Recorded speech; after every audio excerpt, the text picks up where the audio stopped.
Welcome back to the Adventures Log. My name is CoachFliperon and today we'll be covering my submission for Hawkor Mercenary. This Adventurer's Guide submission is for the new player category. As such, it only contains common and uncommon cards rarity. The purpose of this configuration is to activate Hawkor's power as quickly as possible to lower the cost of cheap but efficient equipped card to then empty your hand on the same turn, triggering his passive a few times over. This usually ends in a massive stat boost to all your troops that can then swing for victory. To review it, we will first take a quick look at Hawkor's power, we will then review party members, and lastly the deck list composition itself.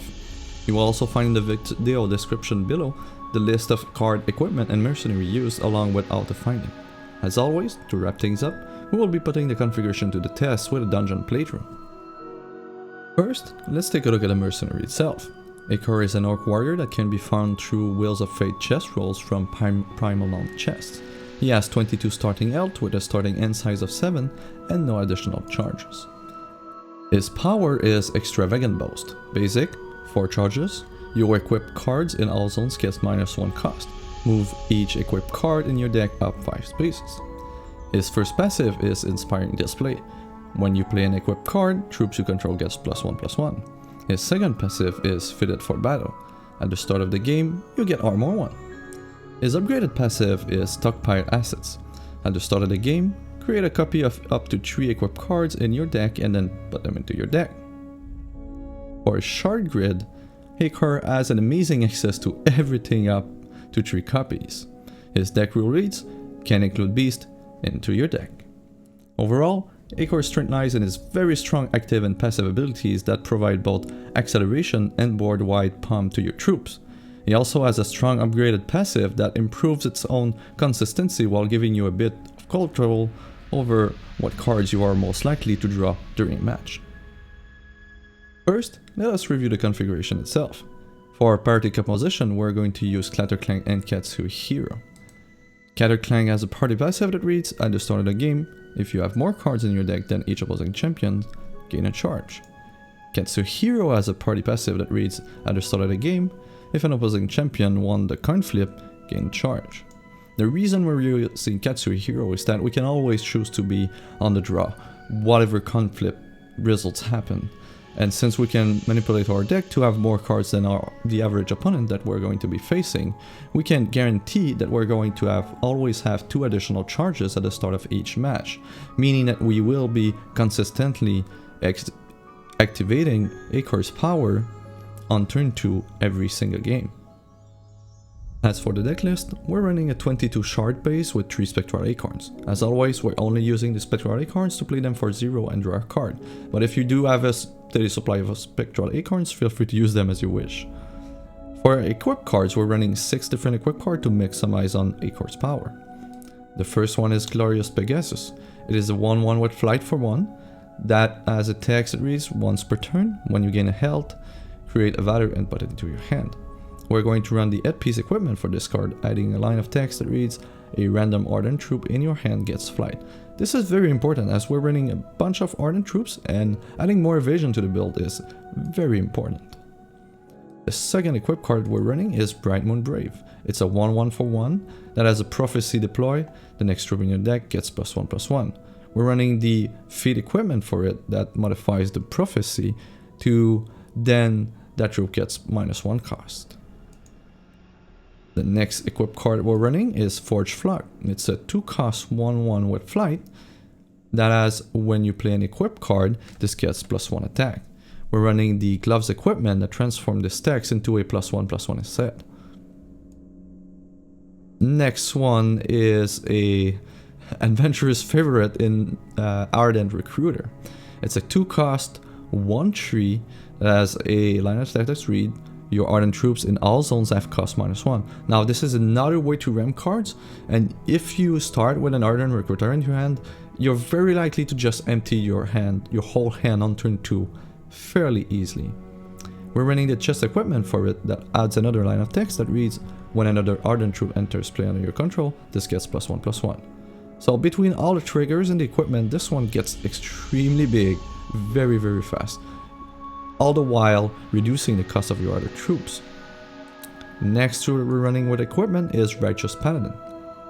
It's a 2 2242 that reads when you gain health, this gets +1/+1. We're running the the trinket equipment for him. That adds a line of stacks. When this is dealt damage, gain health equal to the damage dealt. And when you gain health, this one becomes bigger. Last but not least, we're going to run Noble Citizenry for the weapon equipment. Noble Citizenry is a 4-cost 2/3 that has a deploy trigger that another target troop you control gets +2/+2.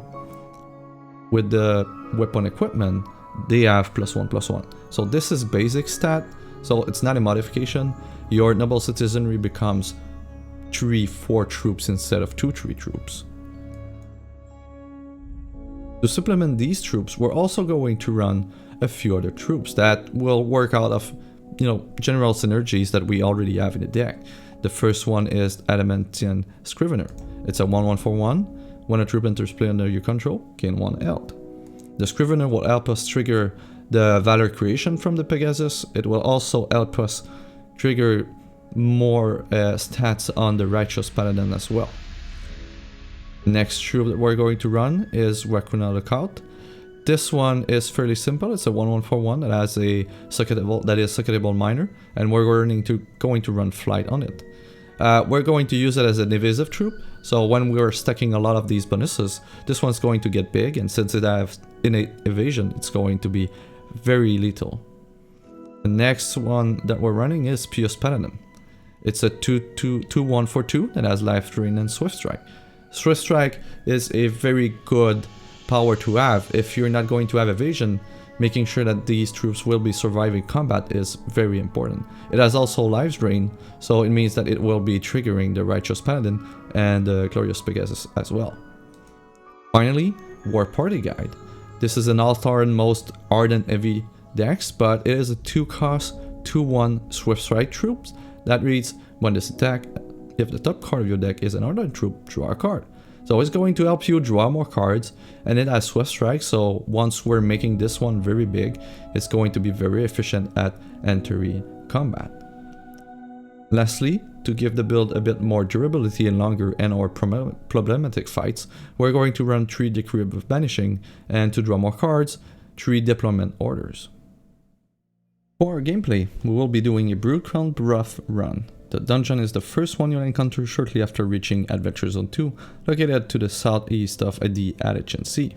This is one of the strongest configurations we've reviewed so far for the new player category, and it shouldn't be having too many problems running most of the Adventure Zone 2 content, so this one should be fine, but we'll see.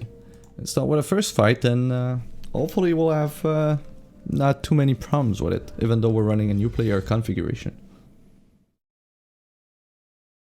Now, a lot of these fights in the Broodcrown Bluff really ends up going to be like a lot of big troops facing in combat, so evasion is going to be key. And most of the opponent runs some amount of removals as well, so we want to make sure that we don't go all in, too all in on single troops. This is not a keep. We want to have multiple troops that enables us, or an Ardent Recruiter, and this is what we have. We'll be going very low on troops, but that's okay. As for basic choice, priorities will be Ardent Recruiters, and I really love to have some more Pegasus in the list as well. So usually tend to go down that road, but there are some encounters in the game where you may want to choose differently. So, oh, perfect. Another question becomes, do we keep the Brave for our next turn? I think that having the Brave early is going to be more beneficial. Here, just for the fact that it does reduce the cost of the next troop, ensuring that if we draw a troop here, we're likely going to be able to play it. And this one should be big enough to work in combat after that. So, again, with Clatterclank and Katsuhiro, choosing to be on the draw means that we're activating this power every single time on turn 2. Now with this configuration means that we're playing Ardent Recruiter, giving +1/+1 to all other troops, and then we can go Pious Paladin. I'm playing the Paladin first because it's not an equip card, it only boosts the Recruiter, and then I play the Brightmoon Brave, boosting every other troops that we have, And now that we have 4 troops, we're playing Deployment Under. So next turn we'll be in line to draw more cards. And they're likely going to be very low cost. So should be able to go even wider next turn. There's no reason not to attack here. And now we're in fantastic position at the end of turn 2. We'll be putting a lot of pressure on our opponent. Another Ardent Recruiter that is -1 cost, that's perfect. Let's draw cards first, because sometimes you do want to alternate your sequencing a bit. In this case, we do want to make sure that our evasive troops have the bigger stats, since there's a decent amount of blockers. Not that they will stay there for long, but I do love to have the evasive threats being there first. The other advantage of playing the Pegasus first is that with the equipment, it targets a random Ardent troop in our end, and it makes it flight. Meaning that the only other Ardent troop that we had, the Recruiter, gets flight as well. That's sad. But there's definitely a decent amount of removal in these decks. They're mostly blood and ruby based, and they can do a lot of damage quickly, as you can see right now. However, we do have this game in the book for turn 4. Alright. Not too shabby for the first game. And ideally, all games will be going that way. Like turn 2, we're going to go wide and generate a lot of big troops. And then turn 3 and 4, we're going to swing with massive damage to win the game. Alright. And for a new player build, it's very, very strong. And as you can see, it's very fast as well. It does involve an okay amount of clicks, but you can definitely just use this list without any modification and start farming dungeon. Going second as always. Wow, we've got 3 equipped troop and a way to draw a card and all the resources that we need. In this configuration, we're just going to go with Ardent Recruiters. We mostly want more of them. Since we already have 3 equipped card, we might have wanted to go with another troop, but for now, I just love to have recruiters in most games. Okay, so here we're going to go with the Lookout first. The Lookout is not an equipped card, so we're not wasting any boosts. It has flight, so next turn we're playing these 3 troops there. This is going to be 4/4 flight attacker. And now it's just a question of sequencing. We're not going to trigger life gain that turn, so getting Retros Paladin at the end of the line or earlier doesn't really matter. I do love to have my flight attackers first here to be bigger, so which one gets flight? This one at flight. And then Paladin can grow with life gain at some point. But Brightmoon Brave, this one is not flying, so we're going to play the Paladin and play the Brave next. Feels like an okay sequencing there. Attacking for 5 on turn 2. And we don't have any deployment order right now, but hopefully we'll draw an equipped card. With the activation power, they all go 5 space up in the deck, so we're very likely to draw one, as we did. And it was prophesied by both Braves as well. So playing this one, and now we have a bunch of flight attackers. There's no need to attack with a ground troop now, so we're not going to do it, and this is likely going to end on the 4th turn as well. Oh, there's a flight blocker. Do we have enough? Yeah, with another Forge Flock, we definitely should have enough. So we're attacking with these flight troop, blocks 1, the rest definitely does 10. Easy peasy, another third 4 win, no problem. Along to the next fight, and then we'll have to choose which of the sisters are we backing up for taking over the clan. I mostly always choose Zag. The reason is that I just don't like facing her in the Great Machine Graveyard dungeon when I farm it. But she does tend to have a decent amount of interaction early in the game, and usually when you have a quick farming deck, that's not what you want to see if you can avoid it.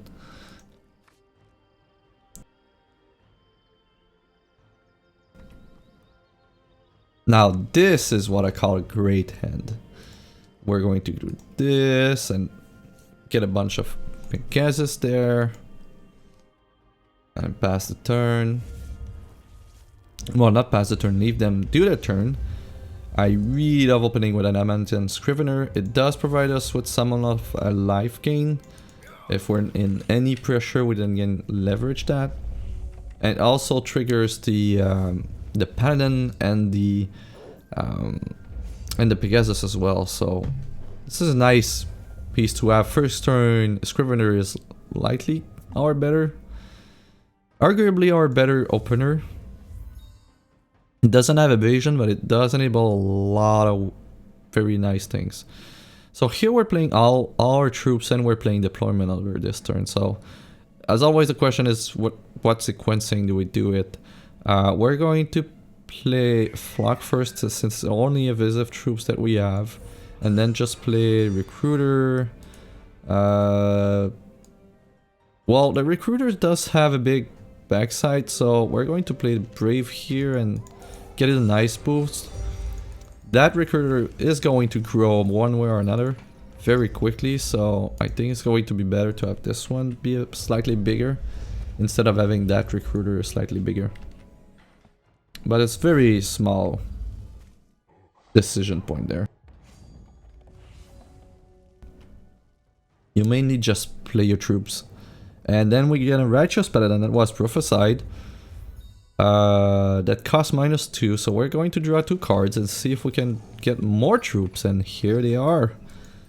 Playing the Pegasus first, meaning that one of these 2 gets flight. It was a Paladin, that's perfect. And then we play Brave. We even have 1 resource spare for... do we have an evasive tree? Well, 3... This is 6. They will block this one, and it will die. And I'm pretty much okay with that. They will lose most of their troops. And we're getting in for a ton of damage. Just a chump block and a win. Okay, so turn 3 win.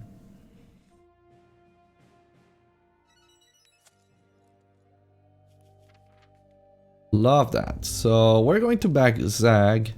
And this is where we're going to fight with not our deck, but a pre-made deck. This is one fight. There's one fight in this dungeon. This one, we're not going to play our deck. We're going to play Zag's deck. If you choose to back another sister, you're going to fight with another deck. But I really love this one. It's usually fairly easy to win with it. I rarely need to do it more than once. The whole point here is just going to be to create a big troop, copy it, and then swing for victory. We don't have any Sapphire in this hand. It's sad. We've got the piece that we need here. Hopefully we'll draw some troops.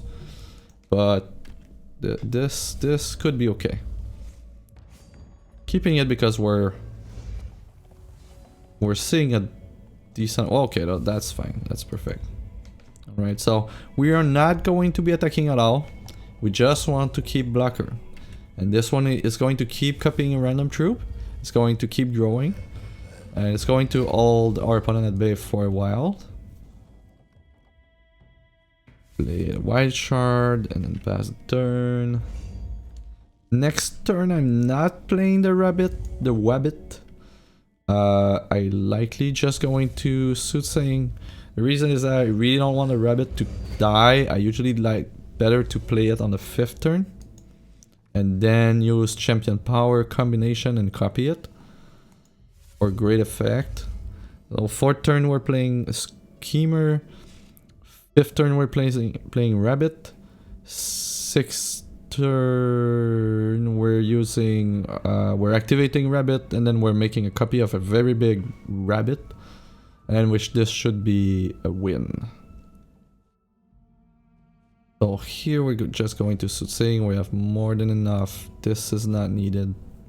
Oh, I should have... Well, this is better than Mesmerize. So, should have been the Mesmerize. Now we're going to get it for 8, but that should be the last hit we get.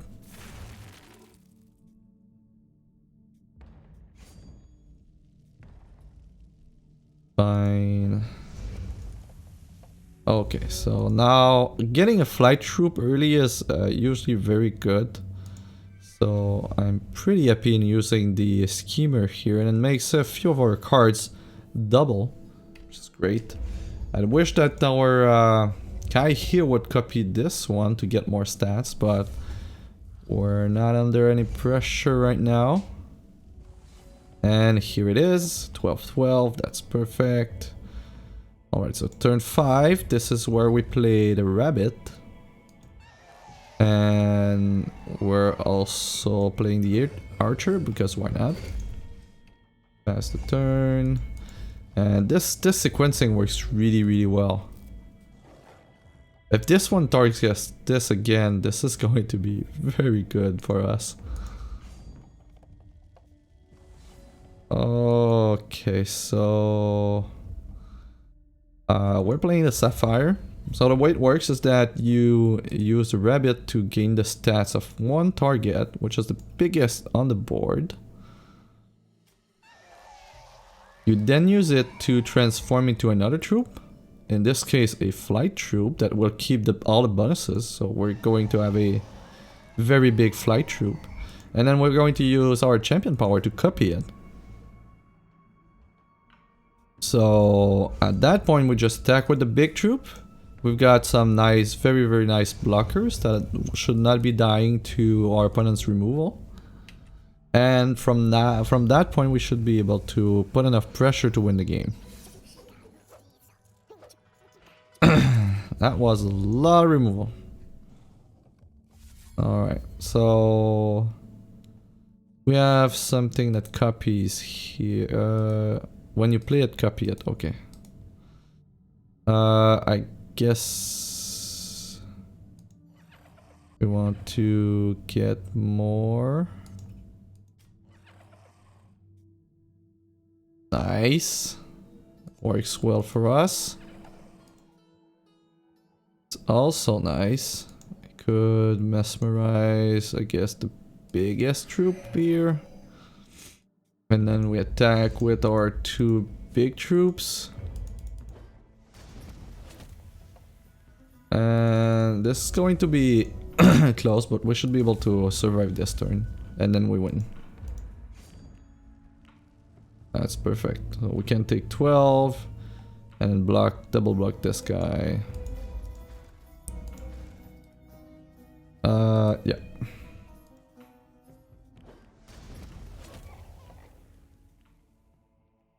That worked perfect. Just swing for victory.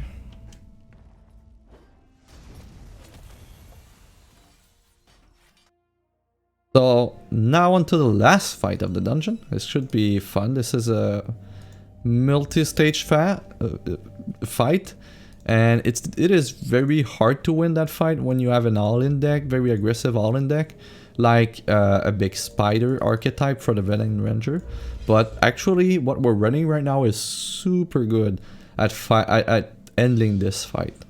And we've got more than enough time to set up our board, and once it is set up, it's going to be fairly easy to win. I don't really mind keeping 1 shard ends in this fight particularly, but since we do have time for setup, but I don't want to keep this one. If we're keeping a 1 shard end, we want to at least recruiter in it, so this one is much better. We've got a recruiter, we've got a paladin. Just want more recruiter and more of the Pegasus. Gain more flight, and then when we draw cards, because we choose to backsag, we're going to have this one. It's deploy, gain 20 health, and when you draw a card, there's 25% chance to create a copy of it. So this is the strongest boost out of the 3, I feel. That's extremely good. We even have a Wakuna Lookout turn 1. The only thing we're missing is a Scrivener.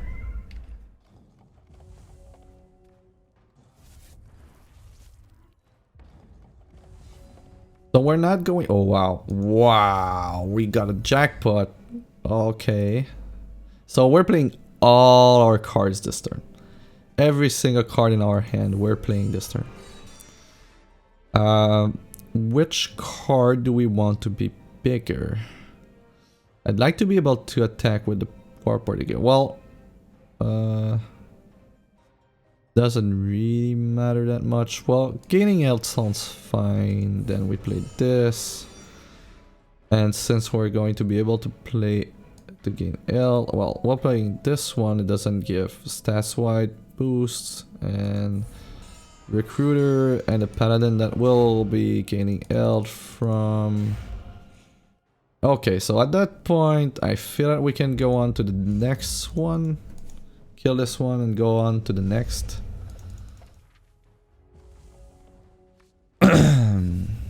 So next turn we can attack with the guy, the Paladin. Ah, we've got a Pegasus, that's great. I kinda want to see if we draw a card from Warparty Guide before using the Pegasus though, to see if we can give one flight. This doesn't die, right? Okay. Ah, we did! And it's going to be a flight Scrivener, that's perfect. Alright. Pegasus. Flight Scrivener creates a Vader. And this is likely out of harm's way. And I kind of want to grow the Scrivener. I don't want him to die. So we're going to play it here and then pass the turn.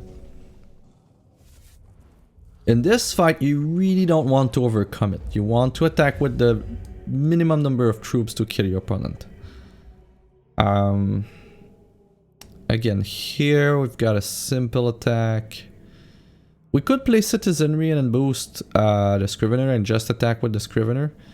I do want to attack with a Warparty Guide, see what we draw first. We might be able to get a flight Citizenry from another Pegasus, so... And we're still killing our opponent anyway, this fight. So we're going to attack with these three. Nice. Nice Brave. Getting some health. And we're not in the last stage of the fight, but... Okay, so... This is already big, so I'm going to play the Brave first. And we're going to use Citizenry on the Scrivener. Well, this one is slightly smaller. Let's just make sure that we don't put our eggs in this, all our eggs in the same basket. Got 255 and then we pass the turn. Alright. Works great. We're at 60 health. Should be able to swing for a kill. Ah, just a shard. Okay. If we swing with a Paladin, can it die? I don't think so. This one either. So we need 23. It's likely going to take 2 hits, but that is okay with me. Oh, wow. Okay, that's great. Our Paladin is going to be super stacked. And now the last boss. Castraga. Oh, I may have clicked a bit too much here. Did it register for my second main phase? Or was I just clicking continue over this trigger here?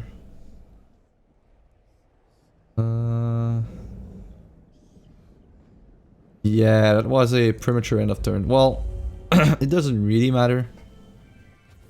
We've got 69 health with a bunch of insanely big blockers. So we're not in any dire situation. Not by a long shot. And next turn is going to be very interesting. We don't have any equip card in our hands though. We're now going to start to gain a ton of health. And we can just safely attack with flight troops here. Up towards victory. Arbalin doesn't really have any good attacks. There's no reason to rush this one.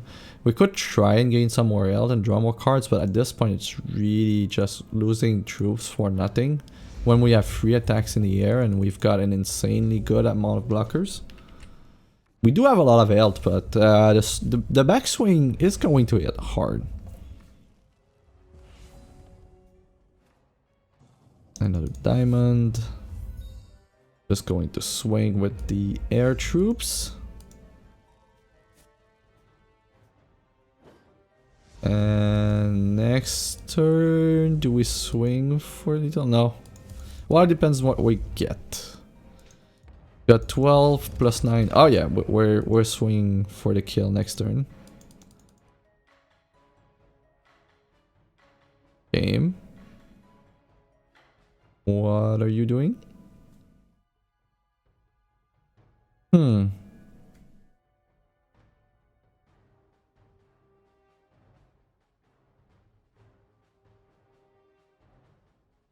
Seems that we have a problem right now. I may have to restart the game. Oh no, okay, it's alive. Oh wow, okay. Excellent. And a shard. So we're a bit flooded. We're only running 22 shards, so... But nonetheless, swing in for victory here. And that was our run for the Brood Crown buff. And let's see what the packs have. No legendary here. We've got some dust. Always happy to see some dust. That will conclude our Adventures Log entry for the week. As always, if you like the content, don't forget to support by liking the video and subscribing to the channel. A new Adventures Log episode will be coming out every week along with regular additional XTCG content. CoachFliperon signing off, hoping you'll be blessed with Kismet Smile until we meet again. Bye.